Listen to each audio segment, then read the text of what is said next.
Most people will drift through life without ever questioning the script they were handed. They'll wake up, work, love, struggle, and eventually disappear, never realizing that everything they believed about reality, identity, and meaning was borrowed, assumed, or inherited. They'll feel the ache of something deeper but won't look for it, because looking requires the courage to see through the illusions that keep them comfortable. But there's another way to live, one that begins not with answers, but with honest questions. The kind that unsettle you, the kind that force you to confront the possibility that nothing is what you think it is, including you. Tonight, we're not here to escape reality. We're here to turn it inside out. These aren't just existential truths. They're invitations, inviting you to loosen your grip on certainty, to see beyond the roles you play, and to rest more deeply in the mystery of being alive at all. Before we begin, I'd really appreciate it if you could subscribe. Only if you genuinely enjoy the content here. Feel free to drop a comment too, letting me know where you're tuning in from and what time it is in your area. I love hearing from you. Let's begin. Truth 1. Reality isn't what you see. It's what your brain lets you see. When you open your eyes each morning, you think you're seeing the world. But you're not. You're seeing an interpretation of it, one your brain has crafted carefully, invisibly, and entirely for your survival.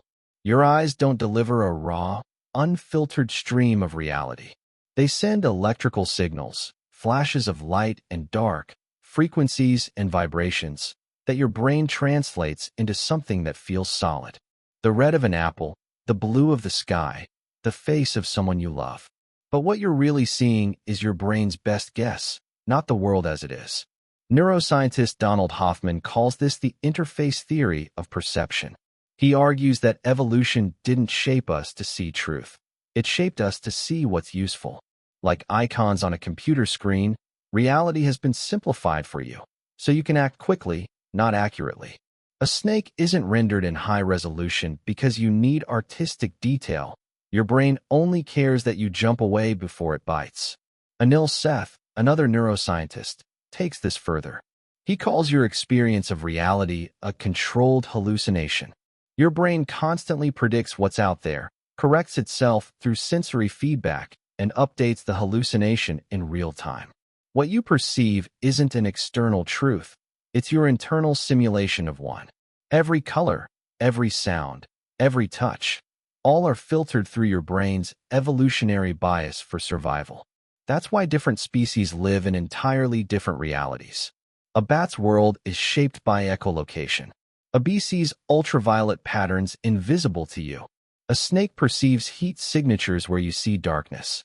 Each creature's truth is as real to them as yours is to you, and all are incomplete. So what does this mean for you? It means your world is not the world, it's your world. A private simulation built from limited inputs, past experiences, and emotional filters.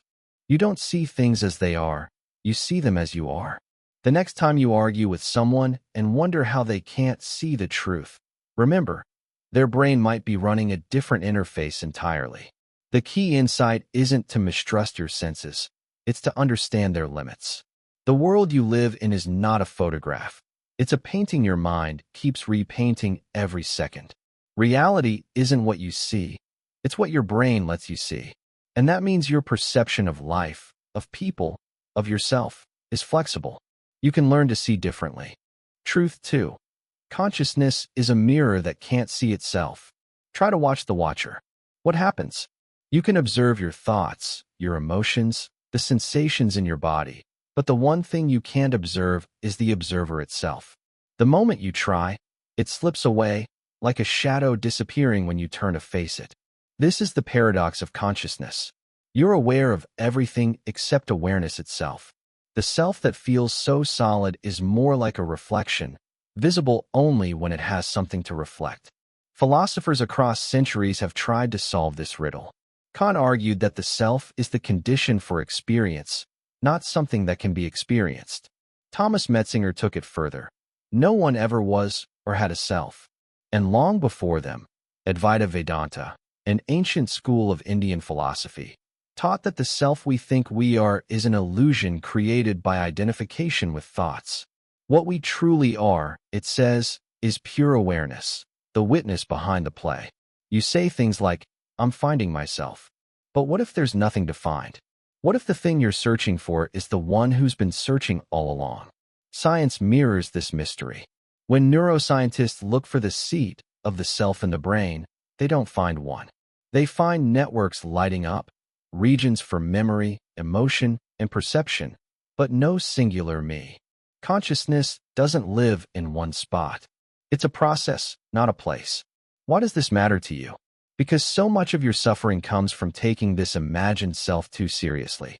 The voice in your head that says, I'm not enough, or I should be more.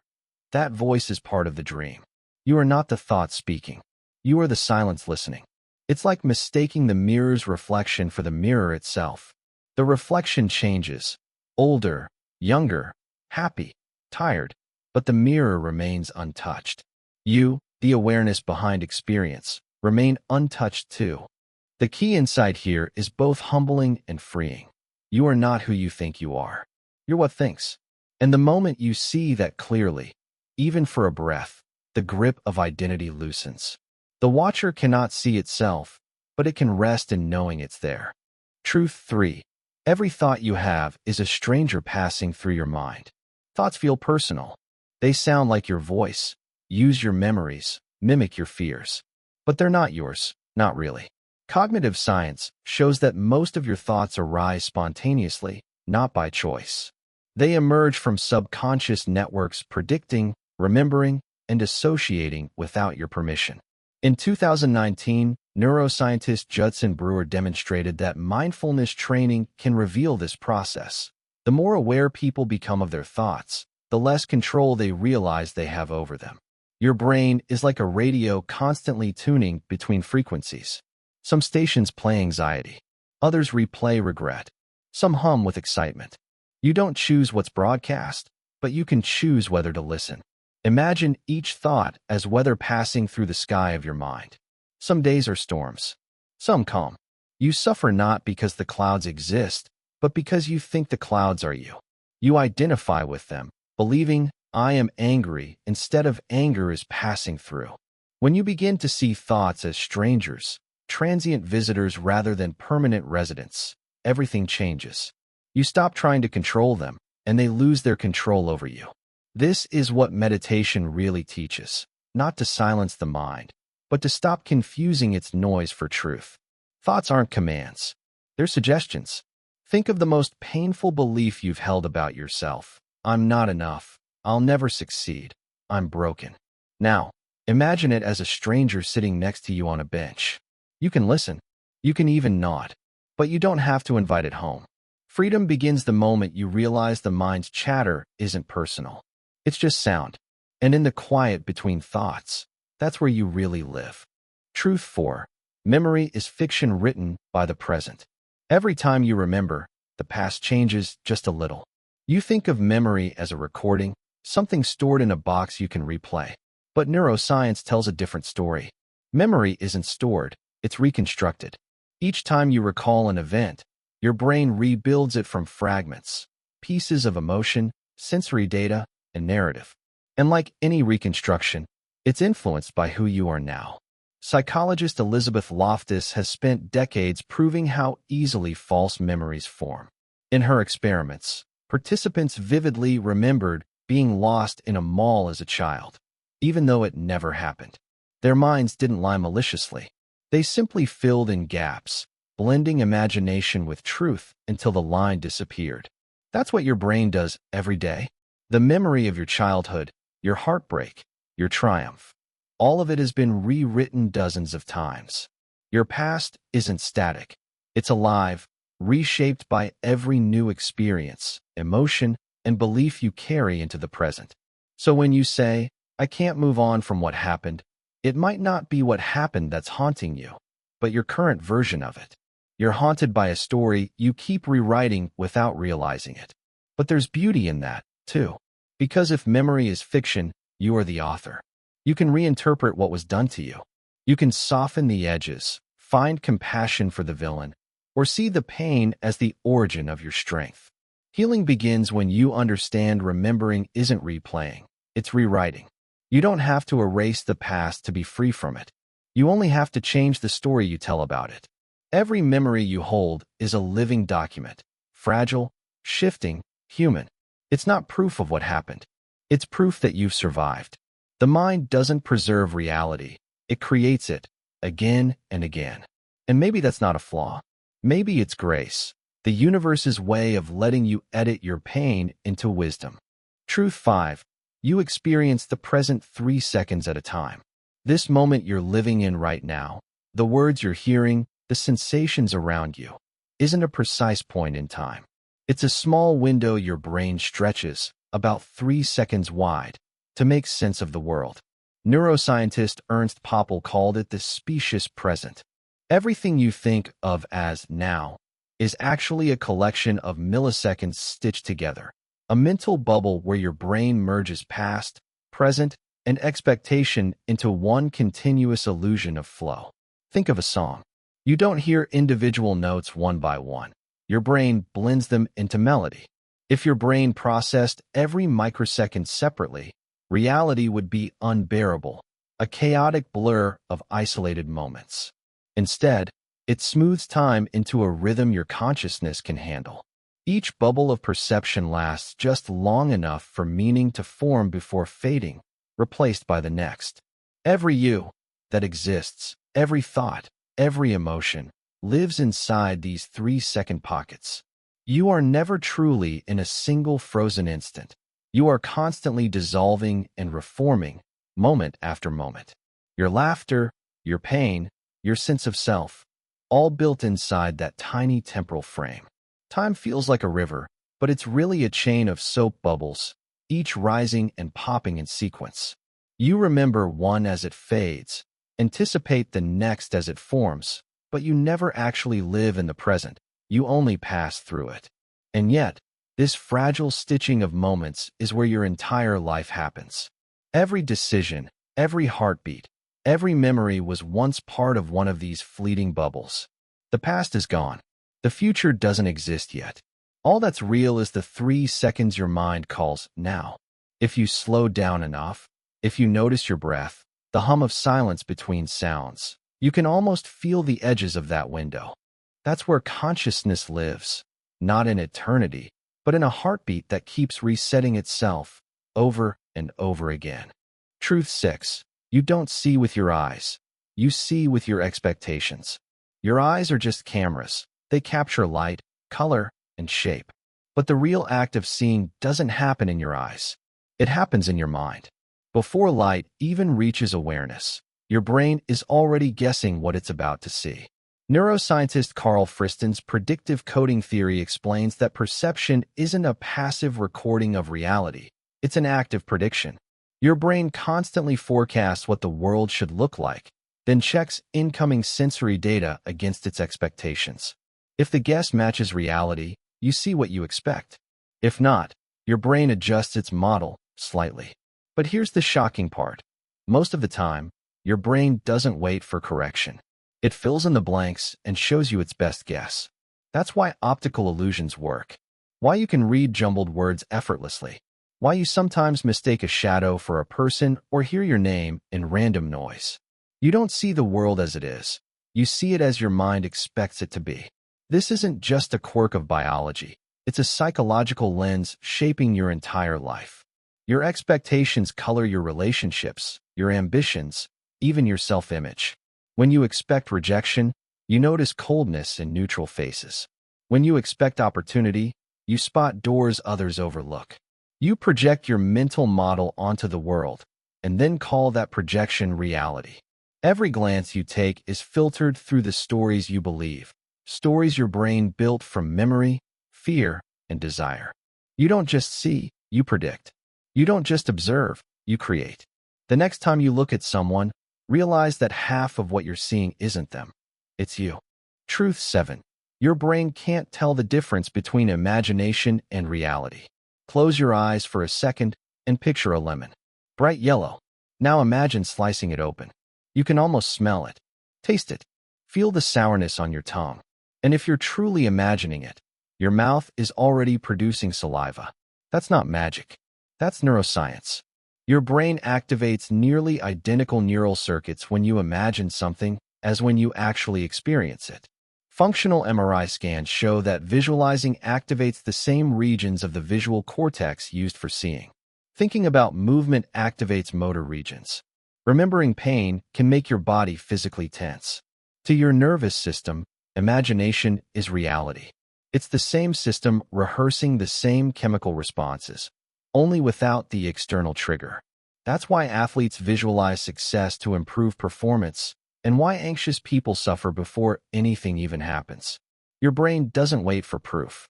It reacts to belief. Every fear you nurture, every scenario you replay, every dream you imagine, they all leave real traces in your neural architecture.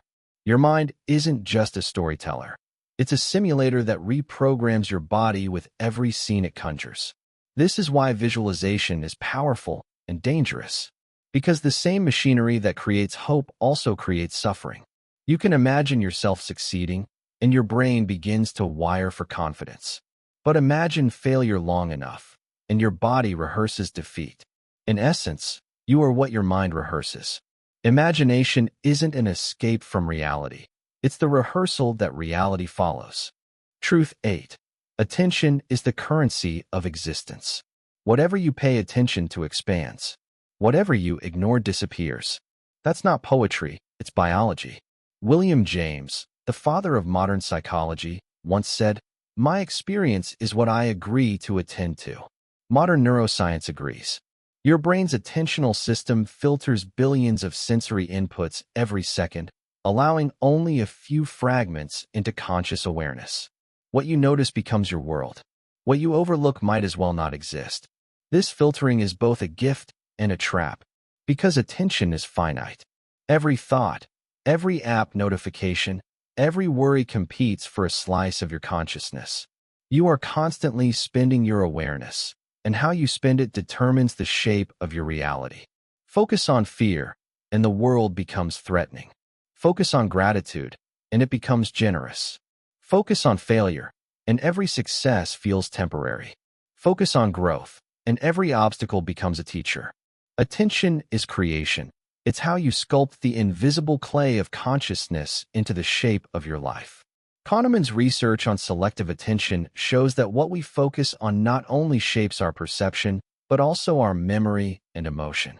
You literally edit your experience in real time, amplifying what aligns with your focus and erasing what doesn't.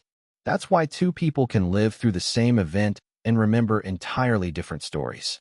Your attention is the steering wheel of your existence. It decides what exists in your inner universe, what blooms, and what withers. In an age of infinite distractions, your ability to focus is sacred. Every scroll, every glance, every second of attention is an offering. Whatever you worship with your focus grows powerful inside you. So, guard your attention like it's the rarest currency on earth, because it is. It's what turns existence into experience. What turns passing time into a lived life. What turns the unknown void into the vivid, conscious miracle of being alive. And in the end, you'll realize you never truly owned anything except the moments you paid attention to. Everything else was just noise fading into the background of your mind. Truth 9. You are the universe trying to perceive itself. When you look at the night sky, you think you're observing something distant, stars scattered across infinite darkness. But what if that separation is an illusion?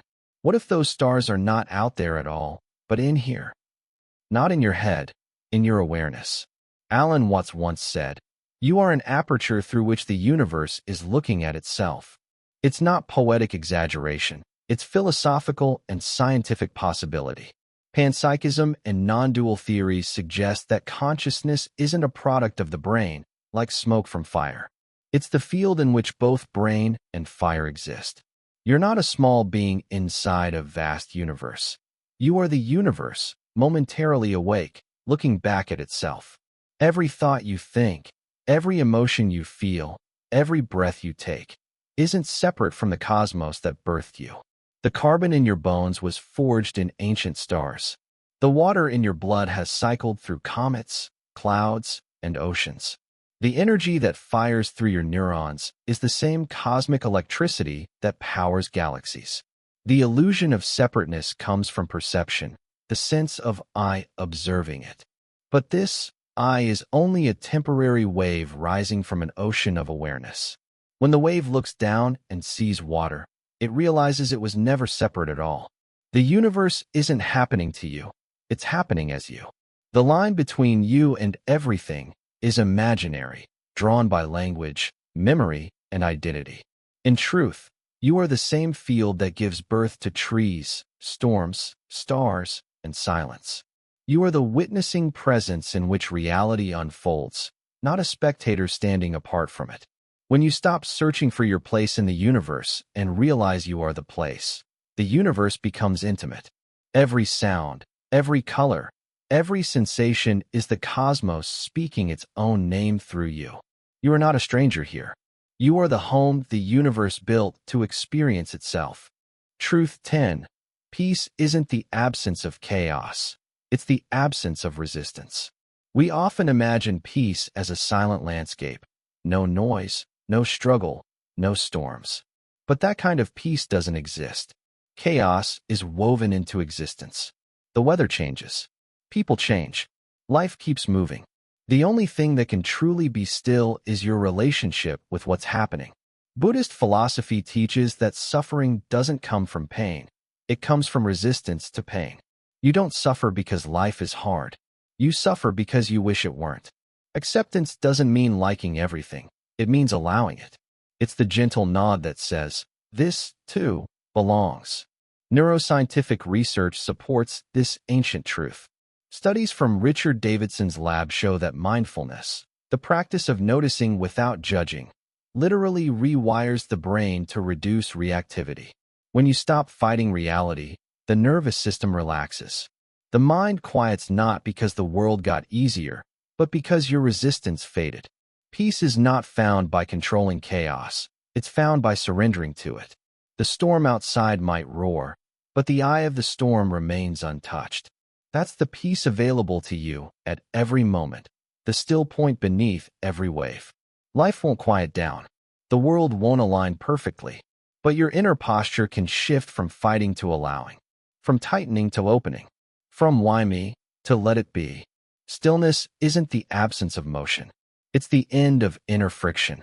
It's the moment you stop trying to swim against the current and realize the river was never against you. It was carrying you home all along. Truth 11. You've never experienced the future, only the anticipation of it. You've never touched tomorrow. You've never breathed in the air of the next week. The future has never happened, and yet it rules your mind.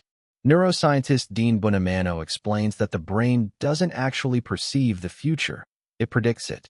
It uses patterns from the past to simulate what might come next. Every image of the future, every hope, every fear, is your brain rearranging memory fragments into possible timelines. But none of it is real until it happens. When you worry about what could go wrong, your imagination is pulling data from old pain, recoloring it, and projecting it forward. The anxiety you feel isn't about the future, it's about the past, rehearsed differently. That's why anxious thoughts feel familiar. They're echoes, not prophecies. The brain's job is to anticipate. It evolved that way for survival. But it often confuses anticipation with reality. You feel the emotions of events that haven't happened, live inside conversations that never occur, and carry fears born entirely from fiction.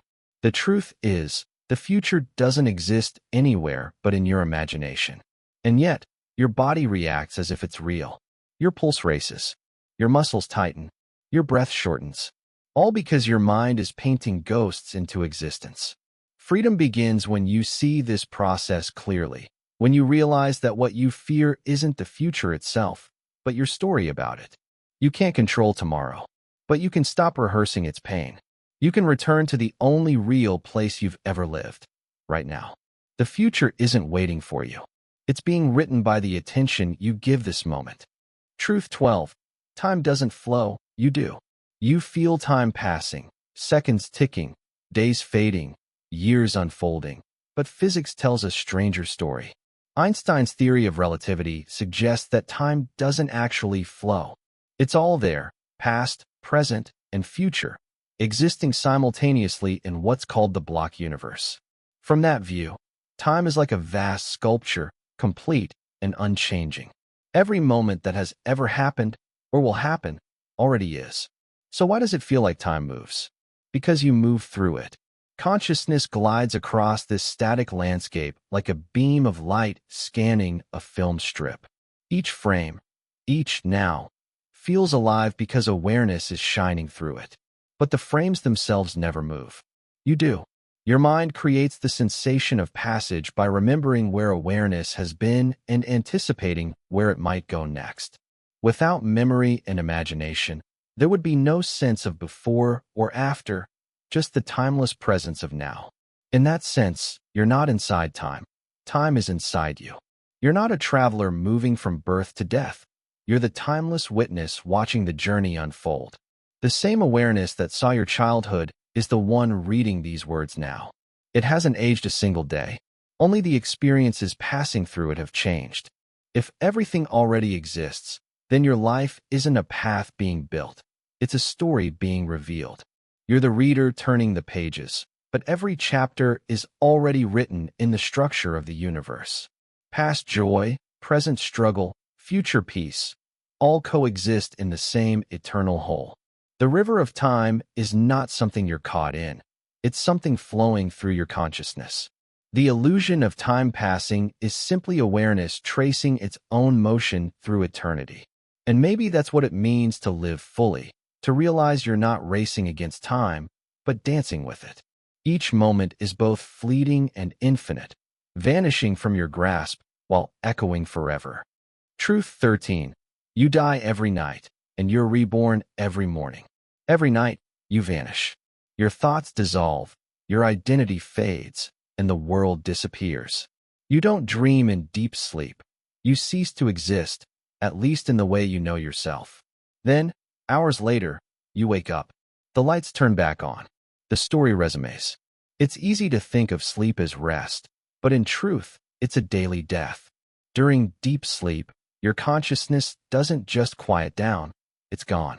Neuroscientist Giulio Tononi's integrated information theory explains that during this stage, the brain's network loses the complexity that gives rise to awareness. The lights of consciousness go out completely, and yet, every morning, they come back on. Each day begins as a resurrection. Your memories reload, your name returns, your world reappears. But between last night's final thought and this morning's first, there was nothing. No fear, no pain, no you. Just absence, then presence again. If you can accept that you die in small ways each night, you might start to see that death itself could be a continuation of this rhythm, an unknown sleep, perhaps longer, perhaps endless, perhaps not. You've already experienced the void thousands of times. The only difference is that every morning, your awareness finds its way back. You are proof that disappearance doesn't have to be tragic. The self fades, but awareness always returns in some form. You've been dying and being reborn since the day you were born. Every morning is a small miracle you've stopped noticing, a quiet reminder that endings are rarely final. Truth 14. You don't fear death. You fear not being here for the story. You tell yourself you're afraid of death, but what you truly fear is missing the rest of the movie.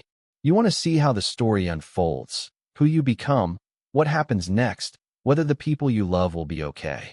Death interrupts the narrative, and that, more than nothingness itself, is what you resist. The truth is, you've never experienced nothing. You can't. Even imagining nothingness is still a form of awareness. Your fear of death isn't about non-existence. It's about the extinction of your identity, the collapse of your ongoing story. Psychologists who developed terror management theory, Sheldon Solomon, Jeff Greenberg, and Tom Piszczynski, found that humans cope with mortality by clinging to symbols of permanence, legacy, belief, achievement, love. You build meaning to outlive yourself, weaving identity into something that might endure. Because to the ego, death isn't just the end of life, it's the erasure of significance. But consider this. You weren't afraid before you were born. The billions of years before your existence didn't hurt you, didn't trouble you. And when you die, it won't either. What you fear isn't the void. It's the silence of a story unfinished. The self wants continuity, but consciousness doesn't need it. The waves come and go, but the ocean remains. Maybe your story doesn't end. It simply becomes part of a larger one, beyond the grasp of memory, beyond the reach of fear. You've never known true nothingness. So how could you fear it? What you call death might simply be life, turning the page. Truth 15. Death gives life its shape. If life were endless, nothing would matter. No decision would carry weight. No experience would sparkle. No goodbye would sting. Death draws the borders around existence, and it's those borders that give it meaning. Philosophers like Heidegger believe that to be truly alive, you must confront the reality of your own death. Not morbidly, but honestly. To live as if time is infinite is to drift. To live knowing it's limited is to wake up. Albert Camus, 2, saw mortality as the soil from which meaning grows. Without the end, there would be no urgency to love, to create, to forgive, to act. Think about it. You love deeply precisely because you know it won't last. The moments that break your heart are also the ones that define you. The sunsets are beautiful because they fade. The laughter is precious because it ends. Even the most ordinary moments shimmer against the backdrop of impermanence. Death is not the enemy of life. It's its sculptor. Without it, everything would blend into a flat, unending horizon. It's the shadow that makes the light visible. The knowledge that it all ends is what makes you hold hands a little tighter, breathe a little deeper, and look at the sky with quiet gratitude. You are not running from death. You are running toward life, precisely because of it. Each heartbeat echoes the finite nature of existence, reminding you that every second counts, that every breath is borrowed, that every beginning is a privilege. If you could live forever, sunsets would stop being beautiful. Their magic lies in the promise that they won't last. Truth 16. The present is the only place death can't reach. In this moment, this very breath, death doesn't exist. It's not here. It's an idea, a projection, a concept you can only ever think about. But in direct experience, it has no power. When you bring your awareness fully to the now, to the sound around you, the air on your skin, the rise and fall of your chest, the mind's fear of ending dissolves. Neuroscience explains this beautifully. Mindfulness quiets the brain's default mode network, the system responsible for self-referential thought, the constant narration of me, my story, my life. When that voice quiets, so does fear. Because fear lives only in thought, never in presence. Richard Davidson's studies at the University of Wisconsin show that when people train their minds to rest in awareness, they become less reactive, less anxious, less trapped in the idea of themselves as something to be lost. They experience a kind of peace that doesn't depend on circumstances, a peace that exists because they've stopped leaving the moment. You can't escape mortality, but you can transcend its grip. Right now, in this small window of awareness, nothing's missing. You are breathing, sensing, existing fully. Death belongs to another time. The present belongs only to life. When you're here, truly here, you're untouchable. The past can't reach you. The future can't haunt you. And death has no doorway into the now. The eternal isn't in time. It's in presence. And maybe that's the secret hidden in every heartbeat. Life and death aren't two separate things, fighting for control. They're two sides of the same stillness. The stillness you can feel every time you stop searching and simply notice. Right now, you are safe. Truth 17. You're already living in the past. By the time you realize something happened, it already has. Your brain, for all its brilliance, is a time machine that's always lagging a few milliseconds behind reality. Every sight, every sound, every touch must travel through a chain of biological filters before it becomes what you call now. Light enters your eyes, sound waves hit your eardrums, and electrical impulses crawl through neural pathways before your mind stitches them together into experience. According to neuroscientist David Eagleman, This process takes roughly 80 milliseconds, meaning that what you perceive as the present is actually the past. You've never truly seen the world as it is, only as it was moments ago. When lightning flashes, you don't see the flash at the instant it happens. Your brain is still buffering reality, building a seamless illusion of continuity. But that illusion costs you something subtle, your sense of immediacy. Life feels like a dream because, in a very real way, you're always chasing the present, one breath behind it. This delay is tiny, but its consequence is profound. You're reacting to echoes, not the original sound. Your emotions, your decisions, even your sense of self, all slightly behind schedule. Yet that lag is also what gives rise to the flow of time as you know it. Without delay, there'd be no sequence, no story, no before or after. Just an overwhelming flood of simultaneous sensations. The delay, then, isn't a flaw. It's the reason you can make sense of anything at all. And perhaps that's what life is. The mind's way of translating the chaos of existence into something we can live through, one heartbeat at a time. You think you're in the present, but you're actually walking through a film that's already been played. The past is your only home, and that's okay. Because even though you're forever behind the moment, you still get to live it as if it's happening for the first time. Truth 18. Nothing is permanent, not even the fear of change. Everything you love, everything you hate, everything you fear will pass. Impermanence isn't a punishment. It's the pulse of the universe.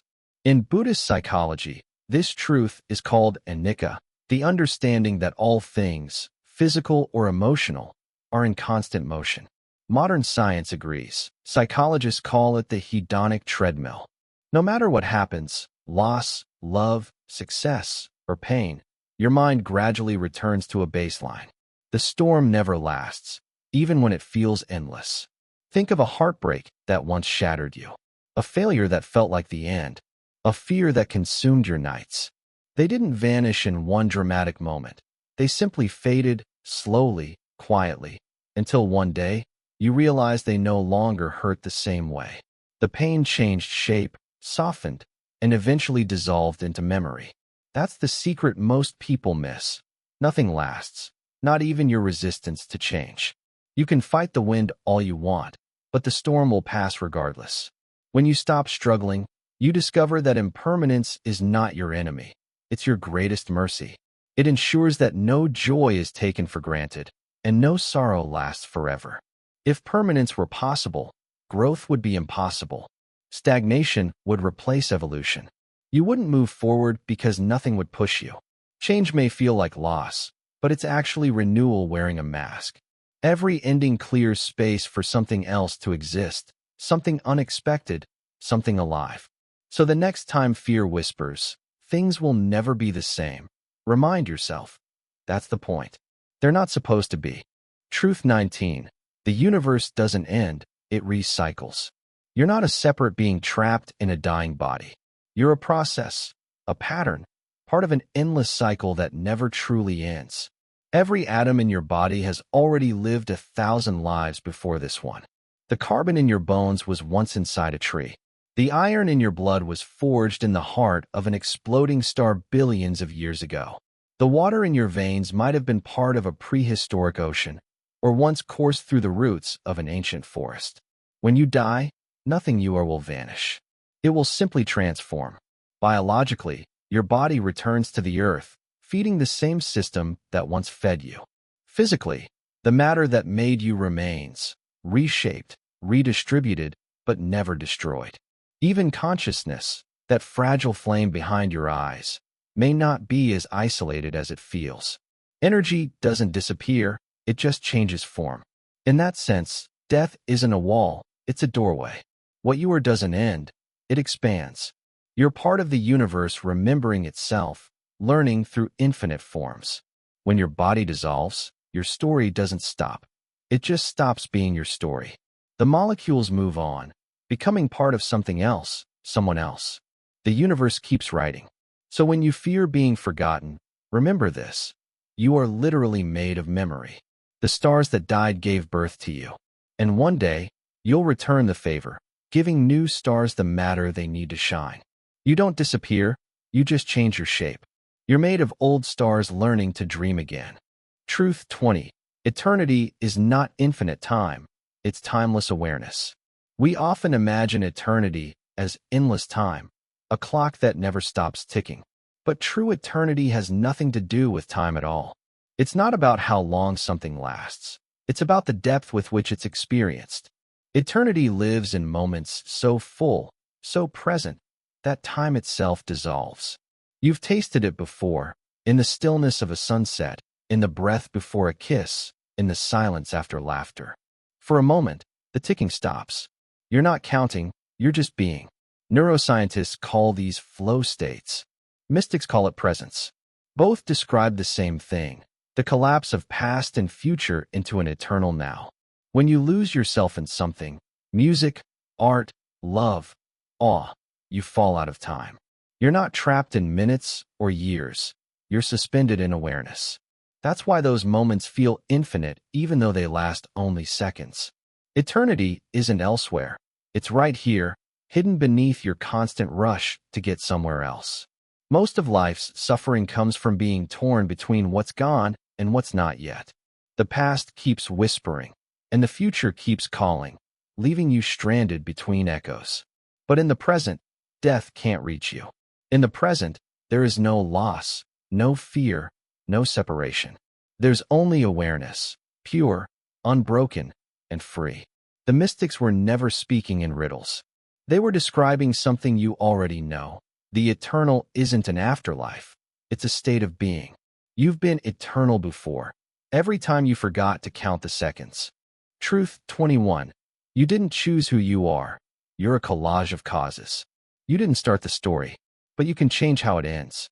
From the moment you were born, forces far older and larger than you began shaping what you would one day call yourself. Your genetics, your parents' moods, the culture you grew up in, the random moments that broke you or built you. They all mixed together into a mosaic that feels personal, yet was never fully yours to choose. You didn't select your fears. You didn't design your face or your instincts. You didn't even decide what kind of thoughts feel natural to you. They're the echoes of millions of years of evolution, filtered through your specific set of experiences. Neuroscientist Benjamin Libet's famous experiments revealed something unsettling. Your brain begins preparing to make a decision milliseconds before you consciously decide it. The choice you think you made was already in motion, your awareness just caught up. You're less of a commander and more of a narrator, watching yourself act, and then explaining why you did. But this isn't hopeless. It's liberating. Because once you understand that so much of you was assembled by accident, by DNA, by childhood, by timing, you can finally stop blaming yourself for everything you didn't control. Self-knowledge begins when you stop pretending you're the only writer. You may not have written the first chapters of your story, but you're holding the pen now. The beauty of awareness is that it creates space, the one place where choice begins. You can't rewrite the causes that shaped you, but you can choose how to interpret them. You can turn wounds into wisdom, fear into fuel, mistakes into meaning. Every cause made you who you are, but consciousness gives you the power to shape what happens next. You are not free from influence. You are free within it. Truth 22. Your personality is a defense mechanism that worked once. Your strength began as survival. Every habit, every reflex, every trait you carry was once a solution. The quiet child who learned to stay invisible wasn't shy. They were safe. The perfectionist who can't stop working wasn't ambitious. They were terrified of being unloved. The one who jokes through pain wasn't born funny. They learned laughter kept people close. Attachment theory and trauma research reveal that personality isn't something you're born with. It's something you build to protect yourself. The brain, especially in early life, molds itself around danger and comfort like clay around a hand. What you call you is a map of how you survived. It's ingenious, but it's also outdated. The very armor that saved you once may now be what keeps you from growing. The walls you built to keep pain out also keep connection out. The hypervigilance that helped you adapt as a child might be the same trait that drains you as an adult. Yet it's hard to let go, because your mind still believes the old thread is real. Growth isn't about adding more. It's about removing what no longer serves you. Healing is unlearning the reflexes of the past. You don't have to hate the parts of yourself that overreact, overthink, or overgive. They're not flaws. They're relics of survival. You built them for good reasons. And once you honor that, you can begin to set them down. Personality isn't permanent. It's adaptive. And that's good news, because if it once shaped itself to protect you, it can reshape itself to express you. Truth 23.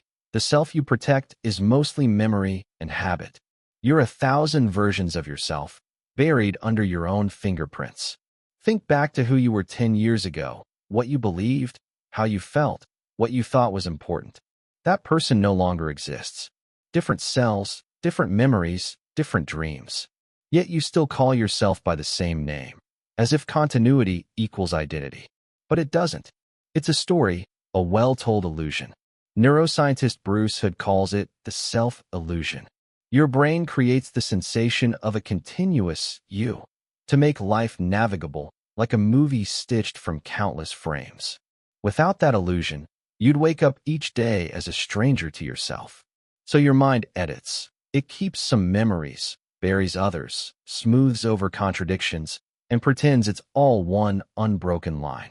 But this identity you cling to is mostly habit, a series of automatic responses you've rehearsed for years. You react to the world the way you always have, not because it's the best way, but because it's familiar. The self is a loop that replays until you choose to break it. When you defend yourself, what you're really defending is a pattern. You're guarding memories and routines that no longer represent who you are now. Growth feels painful not because you're changing, but because part of you believes it's dying. In truth, you're not losing yourself. You're molting. Every time you question your beliefs, let go of an identity, or step into uncertainty, you shed an old layer that once defined you. It's uncomfortable, but it's also necessary. Butterflies don't mourn the caterpillars they were. They simply become what they always contained. The self isn't something you protect. It's something you outgrow again and again. Truth 24. You don't discover yourself. You create yourself. You're not waiting to be found. You're waiting to be written.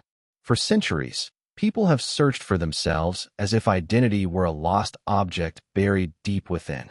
But what if there's nothing hidden to find, only something to build? The philosopher Jean-Paul Sartre said it simply: existence precedes essence. You exist first. Meaning comes after. There's no pre-written script for who you're supposed to be. You are the author, not the archaeologist. Your personality, your values, your direction, they aren't discovered like ancient ruins. They're designed like art. Every choice you make adds a brushstroke to the canvas of who you are.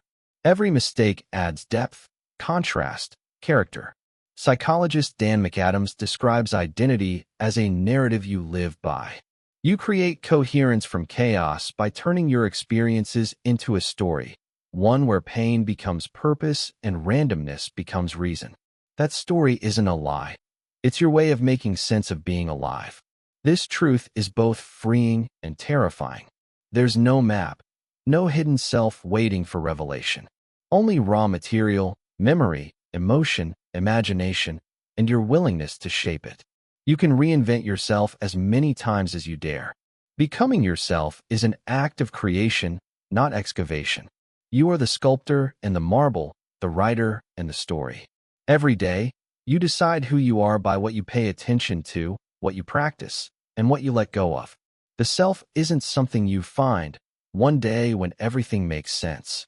It's something you build, moment by moment, decision by decision, until one day you look back and realize, this is who I became. And maybe that's the quiet secret of human life, that you were never meant to discover yourself at all.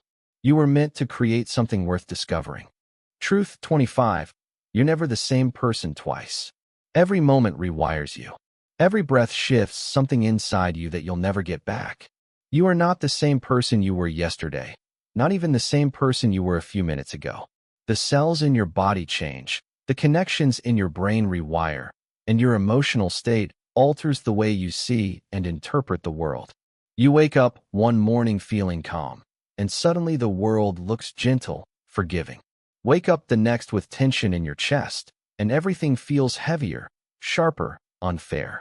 This is called mood-dependent cognition. Your brain doesn't show you the truth.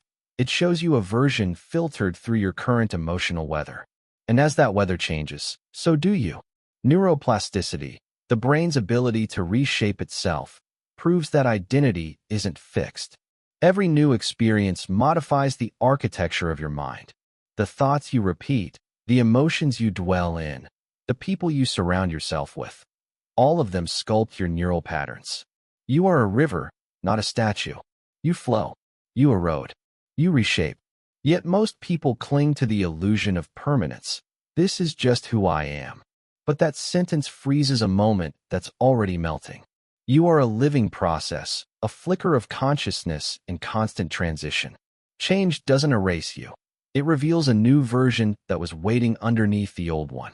So when life shifts you, don't resist it. Don't mourn the version of you that's fading. Every version served a purpose. Every version prepared the next. You're not losing yourself.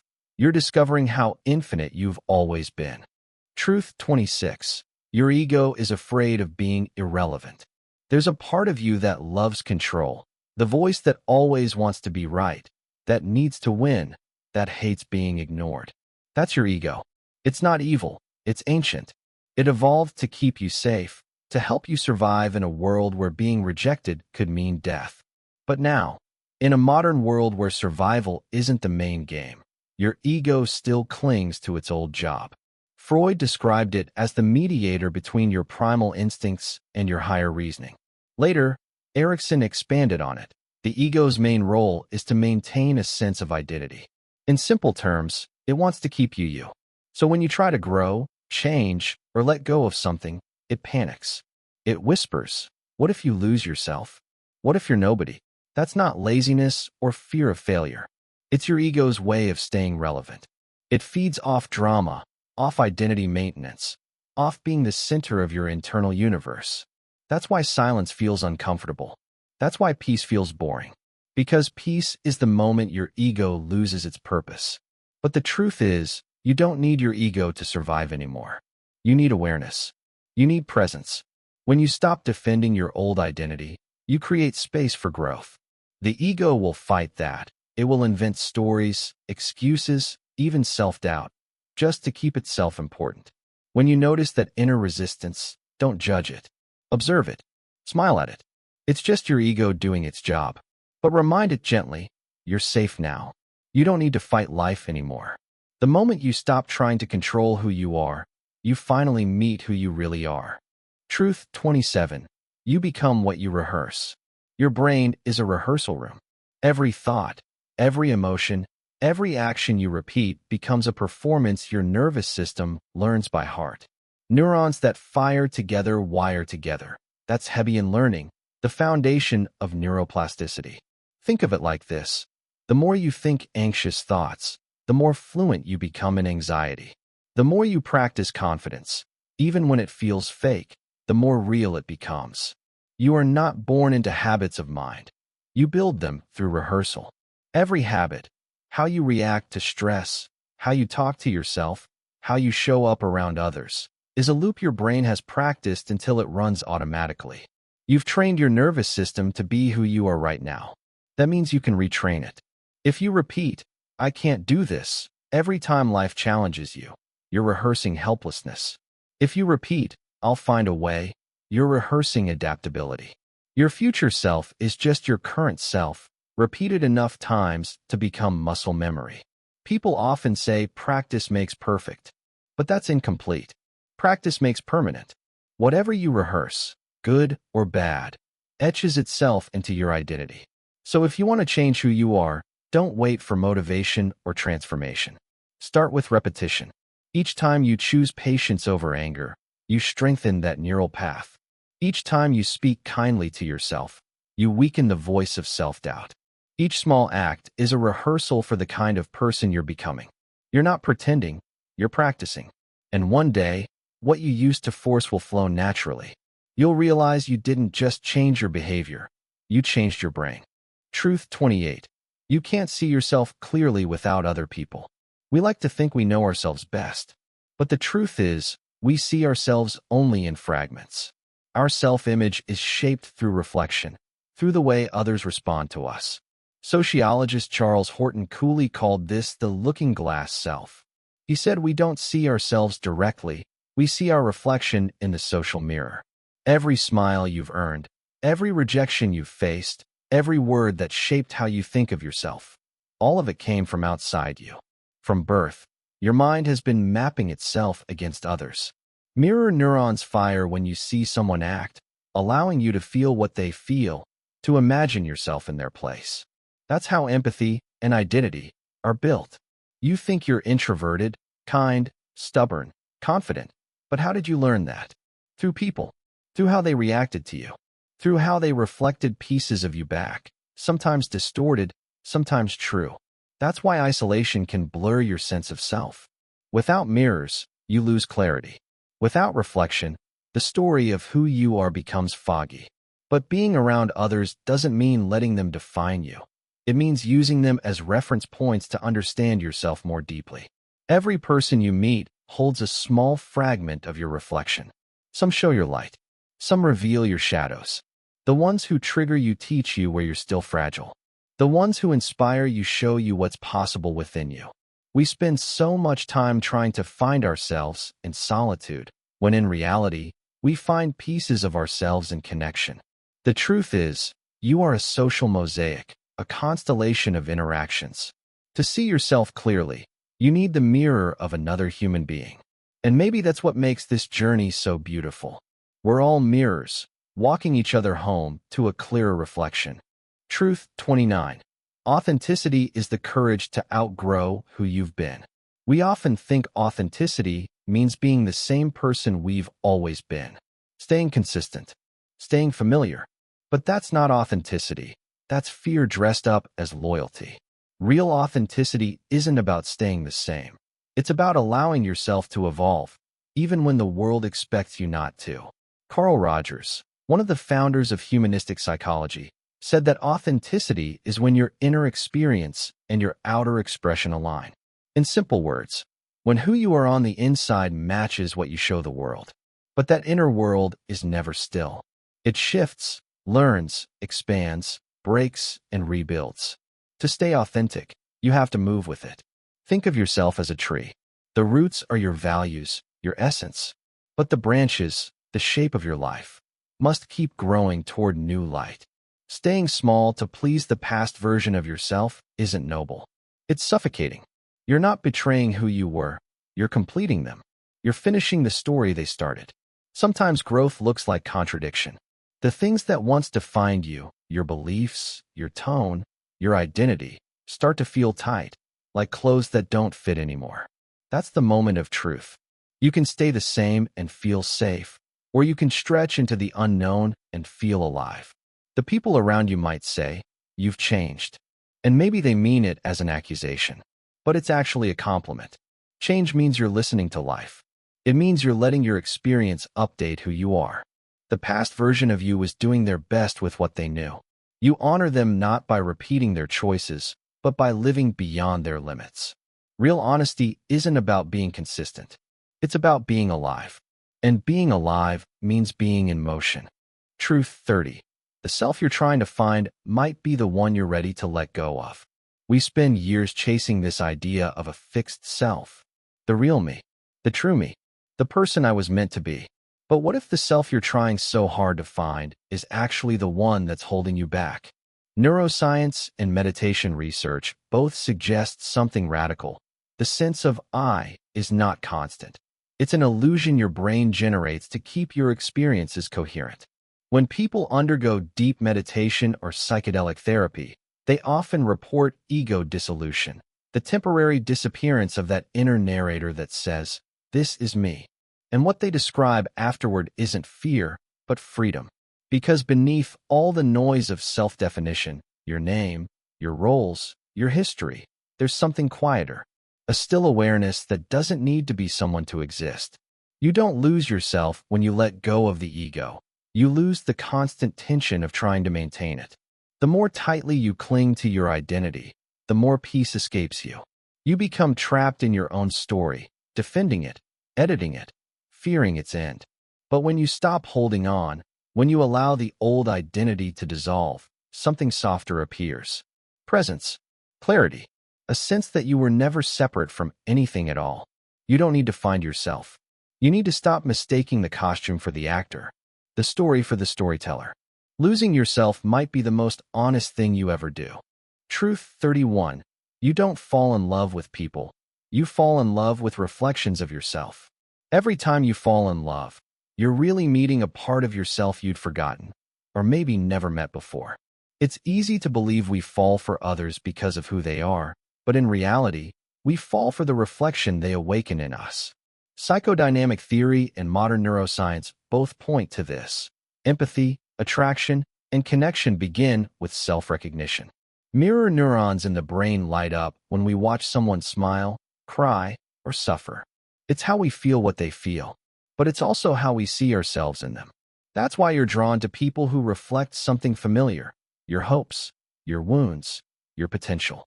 You might love someone not because they're your opposite, but because they're your echo. They show you the courage you wish you had, or the softness you once buried. Sometimes they reveal your pain, and that hurts. But even that pain is a mirror showing you where you still need healing. We say, I love them for who they are, but what we often mean is, I love the way I feel when I'm around them. Love is self-awareness in disguise. It's your subconscious recognizing itself in another human being. And that's not selfish, it's sacred. Because love teaches you who you are. It shows you your blind spots, your beauty, your fears. Every person you've ever loved has handed you a mirror, asking quietly, do you recognize yourself yet? You never love someone for who they are. You love them for what they awaken in you. Truth 32. Loneliness isn't the absence of people, it's the absence of connection with yourself. You can be surrounded by people, yet feel like no one truly sees you. You can laugh, talk, scroll, and still feel hollow. That's because loneliness has less to do with how many people are around you, and more to do with how connected you are to yourself. John Cacioppo, a social neuroscientist from UCLA, found that loneliness isn't caused just by physical isolation, but by self-alienation. When you lose touch with your own inner life, your emotions, your needs, your truth, you feel disconnected from everything else, no matter who's beside you. We often try to cure loneliness by seeking more company. But without self-connection, relationships become noise, temporary distractions that fade the moment you're alone again. Because how can someone truly connect with you if you've abandoned yourself first? Maybe your loneliness isn't asking for people. Maybe it's asking for presence, for stillness, for the courage to sit quietly and meet the parts of yourself you've ignored. The wounded child, the restless dreamer, the voice that keeps whispering beneath the surface. Please listen. When you start listening, the loneliness softens. You begin to realize you were never truly alone. You were just out of sync with yourself. And the moment you come back into alignment, connection flows naturally. People feel it. Life feels it. The world opens up again. Loneliness fades not when you fill your life with others, but when you stop leaving yourself behind. Connection begins the moment you return home, to your own presence. Truth 33. Every relationship is temporary, but that doesn't make it meaningless. Every relationship you've ever had, and every one you ever will, has an expiration date. It could end through distance, disconnection, or death, but it will end. And yet, that's exactly what makes it precious. Love matters because it doesn't last forever. Irvin Yalom, an existential psychotherapist, once wrote that our awareness of death gives life its intensity. The same is true for relationships. The fact that you know every moment with someone is fleeting, every laugh, every touch, every argument, every silence, gives it weight. It demands your presence. Attachment theory tells us that love literally rewires your nervous system. The people you bond with leave chemical fingerprints in your brain. Their voices calm your heart rate. Their absence makes your body ache. Even when they leave, they don't vanish. They remain as patterns, as echoes. When someone you loved walks away, part of your brain still waits for their return. You don't lose people. You transform the shape they take inside you. The friend you no longer talk to lives in your sense of humor. The lover who broke your heart lives in your patience. The parent you miss lives in the way you comfort others. We tend to see endings as failures. But endings are what give love its meaning. If nothing ended, nothing would matter. If no one could leave, connection would lose its urgency. Love is beautiful precisely because you can't keep it. It's borrowed time, and the act of cherishing it, fully, fiercely, without guarantee, is what turns it into something eternal. You don't lose people. You carry them in new shapes. Truth 34. You don't see people as they are. You see them as you need them to be. Every time you look at someone, you're not seeing them. You're seeing your mind's interpretation of them, a mosaic built from memories, desires, and expectations. You project what you want to see, and then call it truth. Freud described projection as one of the oldest defense mechanisms, a way for the mind to manage discomfort by assigning our own hidden emotions to others. Cognitive psychologists later confirmed it. We see people not as they are, but as we need them to be, to make sense of ourselves. That's why the same person can be a hero in one story and a villain in another. To you, they might be warmth and safety. To someone else, they might be chaos and pain. No one is ever seen clearly, because everyone is filtered through the lens of your own experience. When you fall in love, you're not falling for the person, you're falling for the role they play in your story. Maybe they reflect your strength. Maybe they complete a wound. Maybe they embody what you wish you were. But as the illusion fades, as reality seeps in, conflict begins. You start seeing the cracks in your own projection. Most heartbreak isn't caused by betrayal. It's caused by disillusionment. You're not angry because they changed. You're angry because your image of them broke. To love someone truly, you have to let go of the version of them that exists in your head. You have to meet them as they are, not as you hoped they would be. That's the hardest part of love, seeing clearly and choosing to stay anyway. Truth 35. Empathy hurts because it erases the boundary between you and others. Empathy isn't a soft emotion, it's a powerful one. It's the ability to feel another person's experience as if it were your own. And that's why it hurts. Neuroscientists have found that when you see someone else in pain, the same neural circuits activate in your brain as if you were suffering. Your mind doesn't fully distinguish between your pain and theirs. The boundary between you and them dissolves for a moment. That's what empathy truly is, shared experience. When your heart aches for someone, it's not just compassion, it's recognition.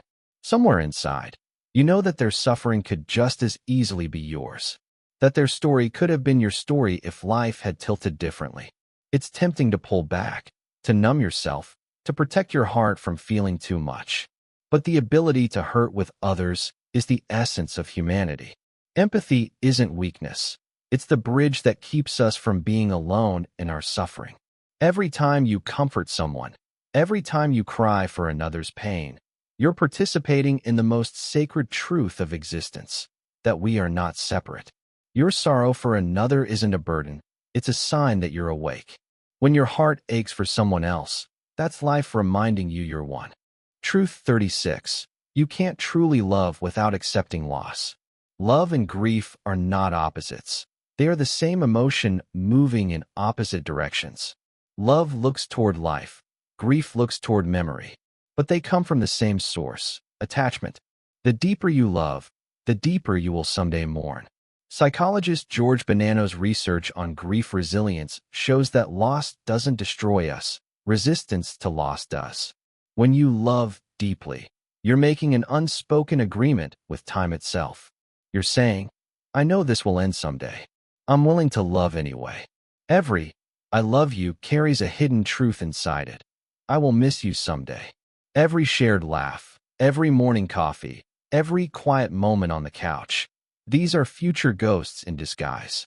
They are the memories you will hold when the person is gone. It's easy to wish love could last forever, untouched by distance or death. But if love were eternal, it would lose its pulse. It's the awareness of loss that makes love so alive. Knowing it will end makes you hold it closer, feel it harder, speak your heart faster. Grief isn't love's opposite. It's love that has lost its destination. The same energy that once reached outward now turns inward, searching for where to go. That's why it hurts so deeply, because the love still exists, even when the person doesn't. To truly love is to accept that someday you'll have to let go. And when that moment comes, it doesn't mean love failed. It means love was real. You took the risk. You gave your heart to something mortal and fleeting, and in doing so, you touched eternity for a moment. Every "I love you" secretly means "I'll miss you someday." Truth 37. Most people don't listen, they wait to reply. Most conversations aren't dialogues, they're duels. Two people talking, each waiting for a gap to insert their next sentence. The ego listens, not for truth, but for validation. It's scanning every word the other person says for signs of agreement, threat, or opportunity to prove itself right. That's not listening. That's defense. True listening requires surrender. It means silencing that inner narrator that keeps whispering, "What should I say next?" and instead letting another person's reality take center stage. It's not about forming a clever response. It's about absorbing what's being said until it changes how you feel. Carl Rogers, one of the founding figures in humanistic psychology, discovered that genuine empathy, the kind that transforms therapy sessions and relationships alike, is incredibly rare. Most people think they're listening, but they're simply filtering the other's words through their own biases, fears, and judgments. You've probably felt that quiet ache when you open up to someone, and instead of truly hearing you, they rush to offer advice, to fix, to redirect. That ache is your soul realizing it's still alone in the conversation. Listening, real listening, isn't passive. It's one of the most radical acts of love you can offer. When you listen deeply, you stop needing to be the main character. You allow someone else's truth to exist without trying to edit it. You don't rush to fill silences. You don't twist their story to fit your worldview. You just hold space. It's in that silence that healing happens, the kind you can't measure or see, but can always feel. Next time someone speaks, don't listen to respond. Listen to understand. You might just hear them, and yourself, for the first time. Truth 38. The more you try to be liked, the less you're known. Every time you bend yourself to fit into someone else's comfort zone, you trade a piece of your truth for temporary approval. You smile when you want to scream. You agree when your heart disagrees. You shrink your dreams, your edges, your opinions, all to be liked. And slowly, you start vanishing. The paradox is brutal. The more effort you put into being liked, the less anyone actually knows who you are. Because what they like isn't you. It's the mask you built for their comfort. Psychologists Deci and Ryan, through self-determination theory, discovered something fundamental about human motivation.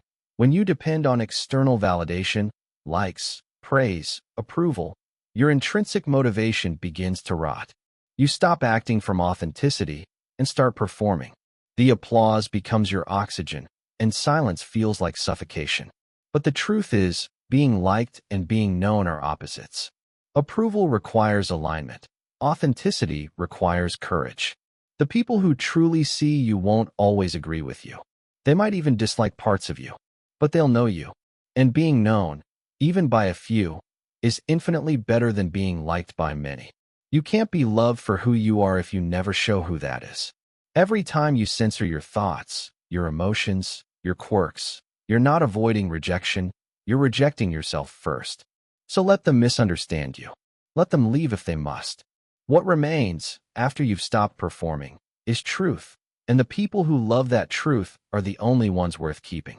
The cost of fitting in is your truth, and no amount of approval can repay that debt. Truth 39. Forgiveness is not saying it was okay. It's saying you won't carry it anymore.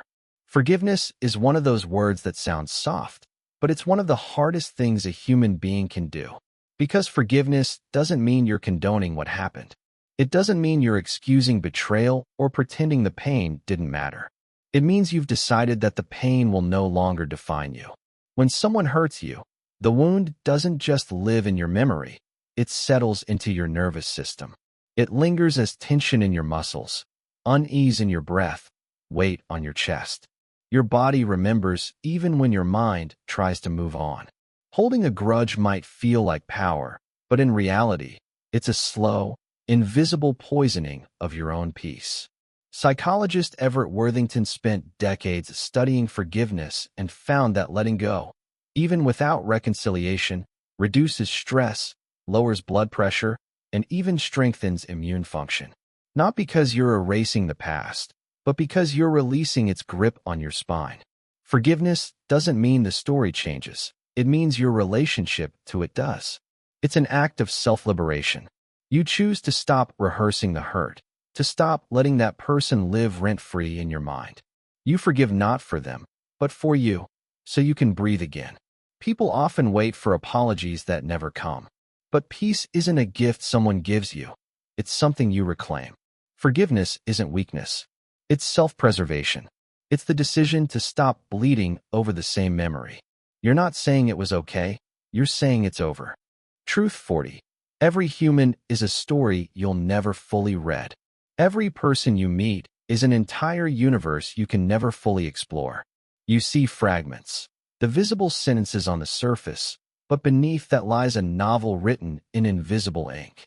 Every reaction, every silence, every smile hides chapters of pain, love, regret, and dreams you'll never know.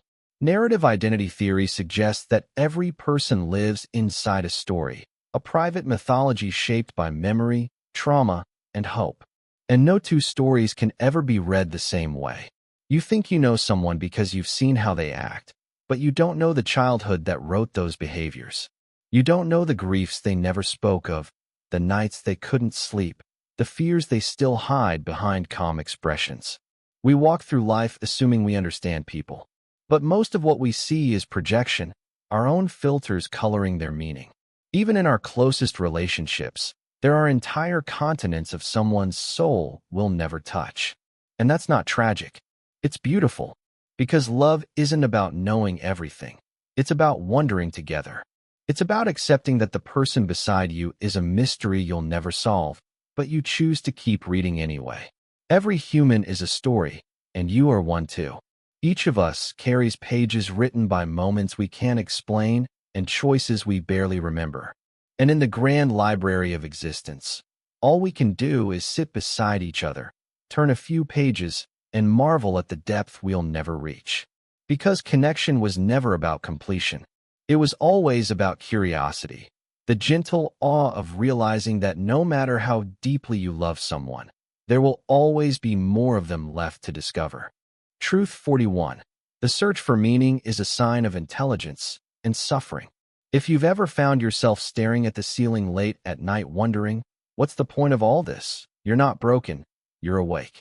The moment you begin questioning your existence is the moment consciousness sharpens. Most creatures live, eat, mate, and die without ever pausing to wonder why. But you question. And that questioning, that ache for meaning, is both your burden and your gift. Viktor Frankl, a psychiatrist who survived the concentration camps, once wrote that those who had a why to live could endure almost anyhow. But he also knew that this why is not given. It must be wrestled with. Meaning isn't found in comfort. It's born in confrontation. You search because you sense there's something deeper behind the noise, some order behind the chaos. And the pain of that search, the anxiety, the confusion, the despair, is proof that you're alive in a way most never are. Neuroscientists have even found that existential reflection activates the prefrontal cortex, the part of your brain responsible for complex thought, morality, and self-awareness. In other words, your suffering is a sign of higher functioning. The same mental machinery that lets you invent, dream, and love also forces you to stare into the void and ask, why? Meaninglessness doesn't torment the simple, it haunts the intelligent. You suffer because you care, because you sense that life should mean something, and that it's your responsibility to find or create it. That restlessness you feel isn't failure. It's consciousness stretching its wings, refusing to accept a shallow life. So when you feel lost, remember, the confusion is sacred. It's the friction of a mind refusing autopilot. It's the evidence that you're not just surviving, you're searching. And that search, no matter how painful, is the truest expression of being alive. If you're lost, it means you're thinking. Truth 42. Life doesn't owe you meaning. You owe life creation. You weren't born with a manual. No divine note slipped into your hand explaining who you're supposed to be. The universe doesn't owe you meaning. But that's not cruelty, it's freedom. The greatest lie we're told is that meaning is something defined. It's not. It's something you build. Existentialist philosophers like Camus and Sartre argued that life is inherently absurd.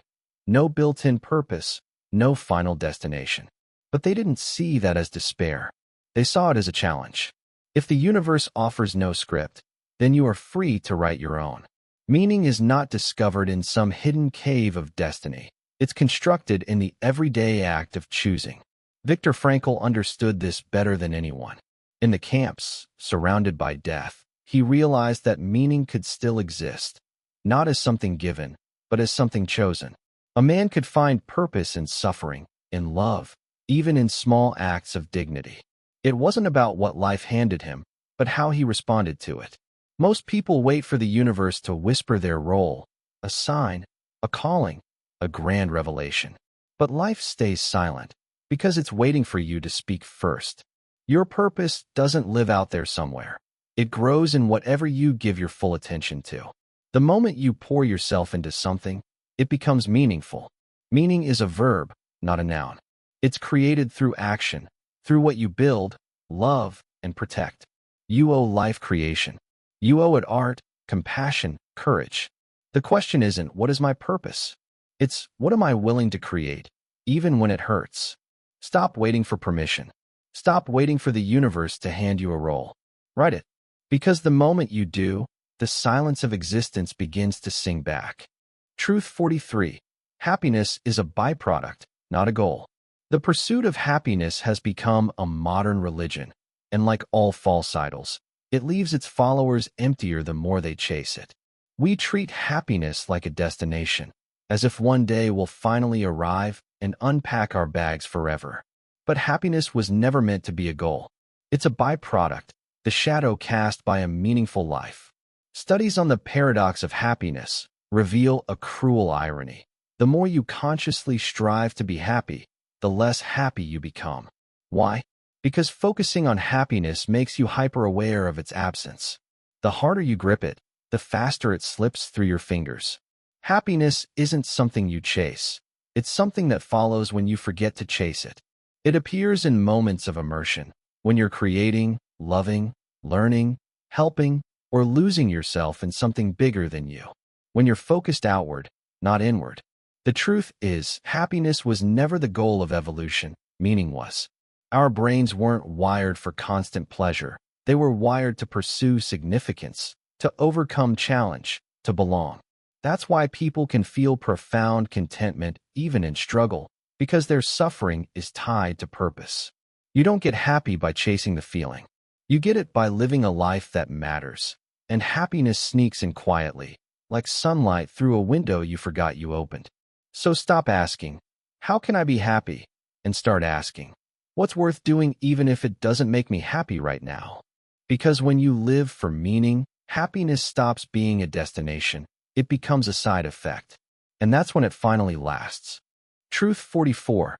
Suffering is information. Pain is not your enemy. It's your teacher. Every time you hurt, your body and mind are trying to tell you something. But most of us don't listen. We numb, we distract, we escape. We treat suffering like a defect to be fixed instead of a message to be read. Cognitive behavioral psychology, pioneered by Aaron Beck, reframed this idea. Your emotions are data, not disasters. Anxiety might mean you're living out of alignment with your values. Sadness might mean something you love is missing. Anger might signal a boundary being crossed. Pain always points toward truth. Suffering becomes unbearable only when you refuse to listen. When you ignore your own signals, they grow louder. When you suppress emotion, it festers. But when you pause and ask, what is this feeling trying to show me? The pain begins to transform into guidance. Your body has always been on your side. The tightness in your chest, the lump in your throat, the restlessness at night. These are not flaws. They're messages. Sometimes, they're saying, you're staying where you no longer belong. Sometimes, you've been carrying too much for too long. Sometimes, you're not being honest with yourself. Pain stops being suffering the moment you start listening. It turns into direction. It's the compass pointing you back to alignment, to the parts of yourself you abandoned to survive. So don't fight your pain. Study it. Sit with it. Ask it what it wants. Behind every ache is a truth waiting to be acknowledged. You don't heal by escaping discomfort. You heal by decoding it. Because suffering isn't punishment. It's information. It's life whispering. Something here needs your attention. And if you learn to listen, that whisper can guide you home. Truth 45. You don't control life, you cooperate with it. Every time you try to grip life too tightly, it slips through your fingers. The more you force things to go your way, the more resistance you create. Taoist philosophy calls this Wu Wei, effortless action. It doesn't mean doing nothing. It means doing what's aligned. It means letting the current carry you instead of exhausting yourself fighting against it. Think about a river. You can row endlessly, sweating and straining, trying to control its flow. Or you can learn to move with it, adjusting, trusting, responding. That's what real mastery feels like. Cooperation, not domination. Psychologists call this state flow. When you're in it, everything just works. Time disappears, action feels smooth, and your sense of self dissolves into the moment. You're not thinking your way through life, you're being through it. The paradox is, the people who seem most in control are the ones who've learned to let go. Control is an illusion built from fear. Fear that if you stop steering, you'll crash. But the truth is, life doesn't need your constant interference. The river knows the way. Every time you cling to plans, people, or outcomes, you trade peace for the illusion of power. When you finally stop fighting life, something incredible happens. It starts cooperating with you. You notice opportunities, you attract synchronicities, you move with rhythm instead of resistance. Your energy returns because it's no longer being wasted on control. The art of living isn't about bending life to your will. It's about listening, about feeling where life is already flowing and moving with it. Stop rowing so hard. The river knows the way. Truth 46. Purpose isn't found in answers. It's found in questions. We've been taught to chase answers. The final truth, the perfect reason, the ultimate purpose. But meaning doesn't live in conclusions. It lives in curiosity. Every time you ask, why? Or what if? You expand the edges of your consciousness. Socrates built his entire philosophy not on knowledge, but on questions. He believed wisdom began with recognizing what we don't know. Because questions keep you alive. They keep you humble, evolving, open. The moment you stop questioning, you stop growing. Neuroscience now supports this. Studies on curiosity show that when we ask meaningful questions, our brain floods with dopamine, the same chemical tied to pleasure, motivation, and exploration. Your mind literally lights up with energy when you wonder. The truth is, purpose isn't a fixed discovery. It's a moving conversation. You're not supposed to arrive at it. You're supposed to keep engaging with it. Every question you ask reveals a new layer of yourself. The child in you who once asked, "Why is the sky blue?" wasn't looking for facts. They were searching for wonder. Somewhere along the way, that child learned to replace curiosity with certainty, as if having answers meant being safe. But safety without growth is just another form of stagnation. So if you feel lost, don't look for answers. Ask better questions. Not what should I do with my life, but what makes me feel most alive. Not who am I, but who am I becoming? Because the heart of meaning isn't in knowing. It's in asking. Questions are the heartbeat of purpose. Every time you dare to ask, life answers, not in words, but in experience. Truth 47. Most of what you do is forgotten, but it still matters. One day, every trace of you will fade. Your name, your photos, even your voice. The world will forget almost everything you've done. But that doesn't mean it didn't matter. Meaning isn't memory. It's impact.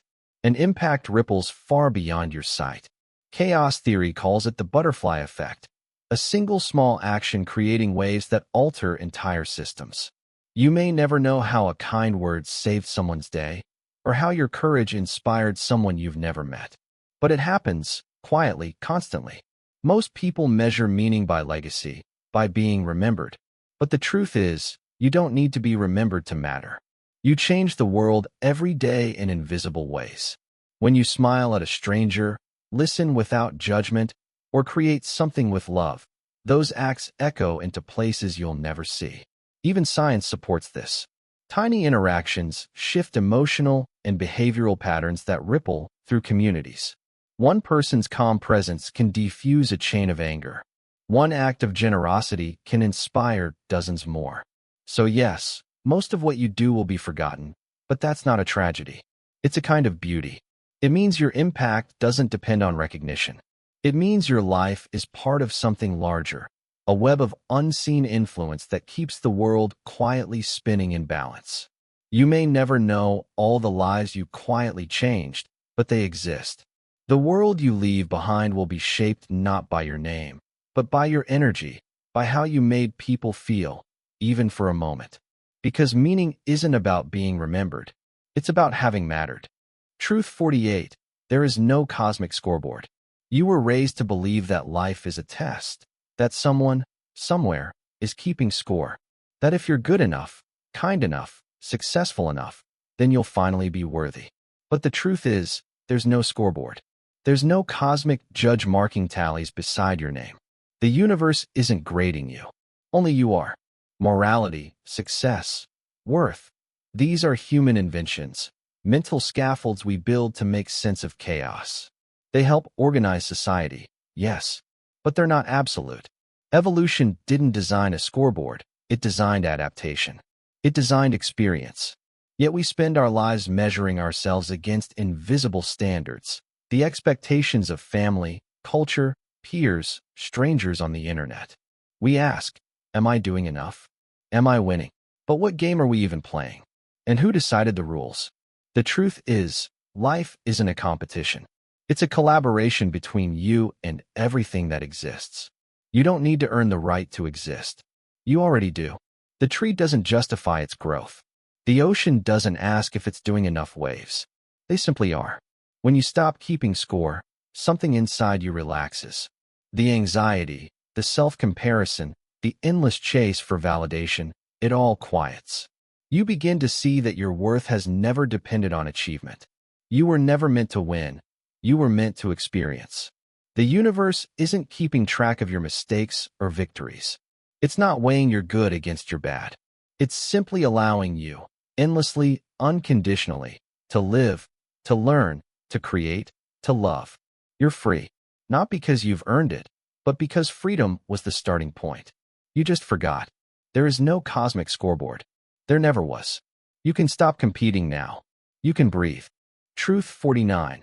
The meaning of life might simply be to experience it fully. Maybe the meaning of life isn't hidden in sacred texts or buried under philosophical theories. Maybe it's right here, in the taste of morning coffee, in the feeling of rain on your skin, in the sound of your own laughter echoing in an empty room. Philosophers like Merleau-Ponty believe that life isn't something you analyze, it's something you inhabit. We live through our senses, through the textures of experience, not through abstract thought. But somewhere along the way, we traded presence for purpose. We began searching for a grand design, asking why we exist, instead of simply being alive. But what if life doesn't need an explanation to be worthwhile? What if the very act of living, of feeling, seeing, tasting, breathing, is the point? When psychologists study states of flow, they find that humans feel most alive not when they're achieving, but when they're immersed. When your mind and body move as one, when time dissolves, and when your awareness sharpens until only the moment remains. That's when existence feels full. Think about how you felt the last time you truly lost yourself in something. Painting, running, laughing with friends until your stomach hurt. That wasn't meaningless. That was life at its purest, unfiltered, unjudged, unplanned. It's easy to miss it when you're too busy chasing meaning. Because the truth is, meaning hides in motion, in the heartbeat of every lived second. We're taught to seek purpose as if it's a destination, something you find at the end of the road. But purpose is not a place, it's the way you walk. It's how deeply you let yourself taste each passing moment. When you look at the sunset and stop trying to understand it, you finally see it. When you stop questioning if you're doing enough, you finally feel enough. Maybe you weren't born to solve life. Maybe you were born to feel it, to touch it with every nerve and every breath. The meaning of life might be simpler and more beautiful than we dare to accept. It might just be to live it. Truth 50. The absurd isn't the enemy, it's the invitation. Life doesn't always make sense. It never promised to. People suffer who don't deserve to. Good intentions go unrewarded. The world turns indifferent, and you're left asking, what's the point? Camus called this the absurd, the clash between our desperate hunger for meaning and the silent emptiness of the universe. It's the tension of a mind that craves order in a world that offers chaos. And yet, Camus didn't tell us to despair. He told us to rebel, not by escaping the absurd, but by embracing it. Because once you stop demanding that life makes sense, you start to taste a deeper kind of freedom. The freedom to create meaning, moment by moment, from nothing. To live not because you've found the reason, but because you've decided you don't need one to begin. Existential psychologists like Irvin Yalom found that people who confront life's absurdity directly, who accept that the universe owes them no fairness, paradoxically become more alive, not less. When you realize that no cosmic scoreboard is keeping track, you stop performing. You stop waiting for permission to live fully. You start painting, writing, building, loving, because you can. The absurd isn't a punishment. It's an open sky. It's the blank page that asks you, what will you make of this? It's the reminder that nothing is guaranteed, which means everything you create, every act of kindness, every piece of beauty, every moment of joy, matters even more precisely because it's fleeting. The absurd strips away illusions, but what remains is raw, astonishing freedom. You are not here to solve the puzzle. You are the one shaping it. Meaning isn't something you find buried under life. It's something you build in defiance of its emptiness. So when you feel the pointlessness creeping in, when nothing seems to make sense, smile at it. That's not the end of your story. It's the beginning of your authorship. The absurd doesn't mock you. It invites you to laugh, to create, to live, without needing life to justify itself first.